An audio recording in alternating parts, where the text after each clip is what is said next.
देखिए, मैं आपको बताता हूँ अभी। और भगवत गीता के अध्याय 8 का देखिए श्लोक नंबर 16, ये आपको नहीं बताएंगे कि हे अर्जुन, ब्रह्मलोक पर्यंत सब लोग पुनरावृत्ति हैं, जहाँ पे जो है मृत्यु और जन्म होते रहते हैं। आपका मृत्यु होगी तो पुनः जो जीवात्मा है उसका जन्म होगा, परंतु हे कुंती पुत्र, मुझको प्राप्त होकर पुनर्जन्म नहीं होता। ये भगवान श्री कृष्ण। दर्शकों, जैसे कि आपने वीडियो देख लिया है, इसका नाम है हिमांशु जोशी और इसके YouTube चैनल का नाम है राष्ट्रीय सेवा संघ।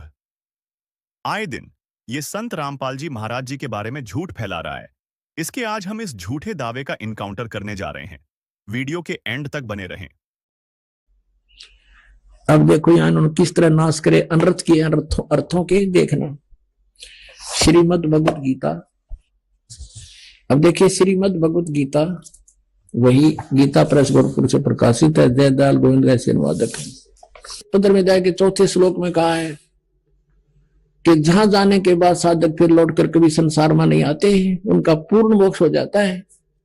अपने बारे में 8वें अध्याय के 5वें और 7वें श्लोक में कहा कि मेरे में मन वाला हो, मेरे में भावित रहे, मुझे प्राप्त होगा। युद्ध भी करना पड़ेगा, युद्ध भी कर, मेरा सिमरण भी कर। इससे सिद्ध है कि इसमें परम शांति नहीं हो सकती। जहां युद्ध का रोल है वहां शांति नाम की चीज नहीं, और जहां जन्म और मृत्यु है वहां शांति नहीं।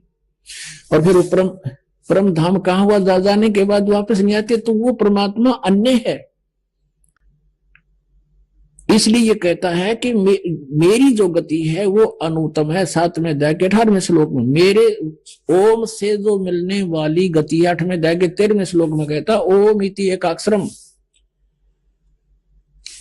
ओम इति एकाक्षरम ब्रह्म वहर्णमाम अनुसमण ये प्रयाति तदंदेहम सयाति परमाम गतिम। ये देखिएगा अब 13वें श्लोक में है। यहां संस्कृति पढ़ लेंगे क्योंकि देवनागरी लिपि है। ओम इति एकाक्षरम, जैसे शिव पुराण में आपने कहा था, काल कह रहा था ब्रह्मा और विष्णु को कि ये एक ओम, यह एक अक्षर है मेरा, सब उनसे मिलकर। ओम इति एकाक्षरम ब्रह्म व्यवहारण माम अनुसमरण ये प्रयाति तदंदेहम सयाति परमाम गतिम। मुझ ब्रह्म का, माम ब्रह्म, मुझ ब्रह्म का केवल एक ओम, यह एक अक्षर है, नथिंग एल्स। हरे कृष्ण हरे राम राधे श्याम सीताराम दिखाई दो किधर गीता में? मूर्ख बना रहे दुनिया ने। यह प्रयाति तदंदेहम, जो शरीर छोड़कर जाते समय तक इसका जाप करता है, सयाति परमाम गति, यानी ओम से मिलने वाली जो परम गति है वो ब्रह्मलोक है। और ब्रह्मलोक में गए हुए प्राणी भी वापस आते हैं। ये देखिए ये 8वें अध्याय का ये 16वां श्लोक है। हे अर्जुन, ब्रह्मलोक पर्यंत सभी पुनरावृत्ति में है। ब्रह्मलोक पर्यंत सब लोग पुनरावृत्ति में है। यह देखिएगा पुनरावृत्ति का अर्थ है जिनको प्राप्त होके फिर पीछे संसार में आना पड़े, यानी पूर्ण मोक्ष नहीं हुआ। और यहां इन्होंने अनुवाद गलत कर दिया किंतु ये 8वें अध्याय के 16वें श्लोक का। ये अर्जुन ब्रह्मलोक पर्यंत ओम का जाप करने वाला ब्रह्म का साधक है, ब्रह्मलोक में चला जाता है। ब्रह्मलोक पर्यंत सब लोग पुनरावृत्ति में है, वहां जाने के बाद भी वापस आते हैं पुनः क्षीण होने पर।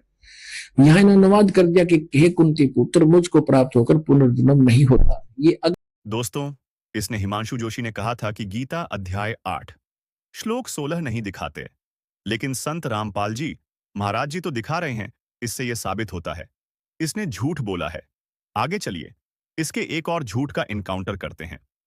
अगर ये सच्चा है तो फिर ये क्या होगा? गीता जी अध्याय नंबर 4 का श्लोक नंबर 5 और 9 आए है। ये देखिएगा अध्याय नंबर 4 का और श्लोक नंबर 5 है। ये 5 ये यहां आ जाता है इसका अनुवाद। हे परंतम अर्जुन, मेरे और तेरे बहुत से जन्म हो चुके हैं, उनको तू नहीं जानता, मैं जानता हूं। इससे सिद्ध है कि गीता ज्ञानदाता कहता मेरे जन्म मृत्यु होते हैं। चौथे थोड़ा सा और हिंट देते हैं। श्रीमद् देवी भागवत गीता प्रेस गोरखपुर से प्रकाशित है। इसमें श्री देवी जी हिमालय राजा को ज्ञान दे रही है और ब्रह्म के विषय में जानकारी दे रही है। वो कह रही है, देवी जी कह रही है कि सब पूजाएं को त्याग कर केवल एक ब्रह्म की पूजा करो, उसका ओम नाम है और वो ब्रह्म लोक में रहता है।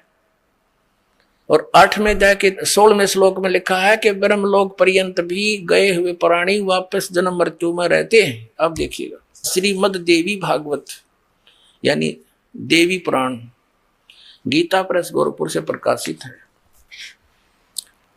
सचित्र मोटा टाइप, संपादक हनुमान प्रसाद पोदार चिमनलाल गोस्वामी। और ये कहाँ से छपी है?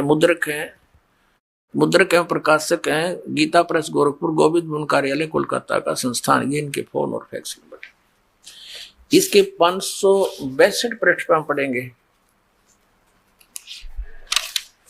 ये देखिएगा, संक्षिप्त देवी भागवत 7वां स्कंद और 562 पृष्ठ पे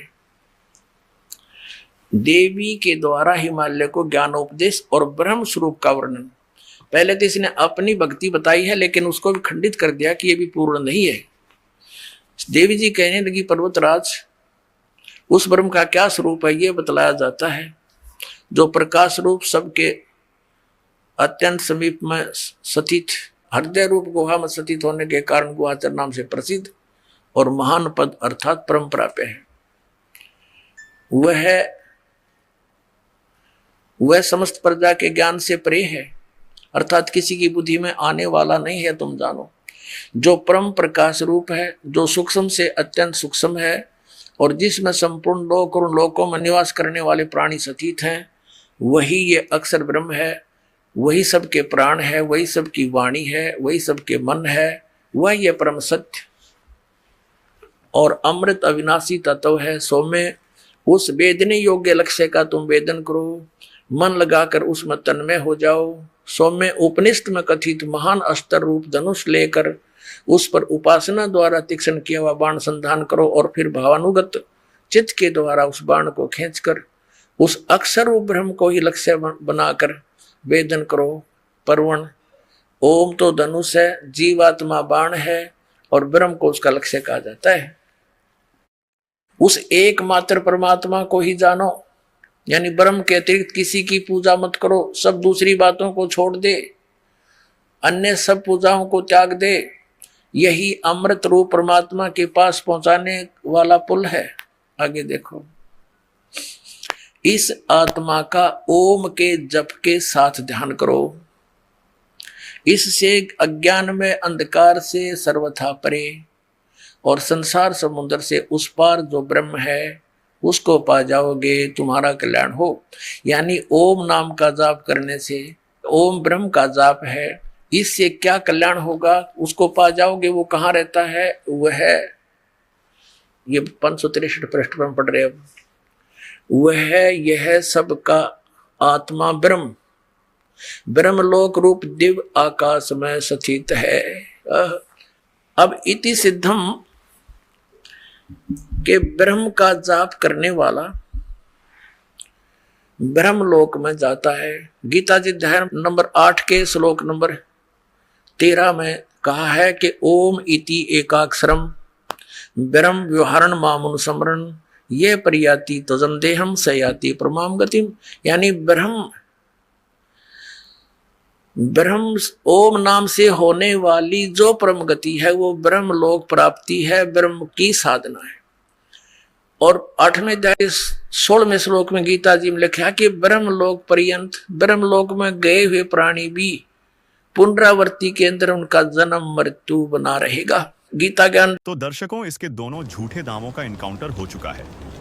संत रामपाल जी महाराज जी के मुखार बिंद से ऐसे ही। और वीडियो देखने के लिए हमारे चैनल को सब्सक्राइब कर लो। मिलते हैं अगले वीडियो में, तब तक के लिए धन्यवाद।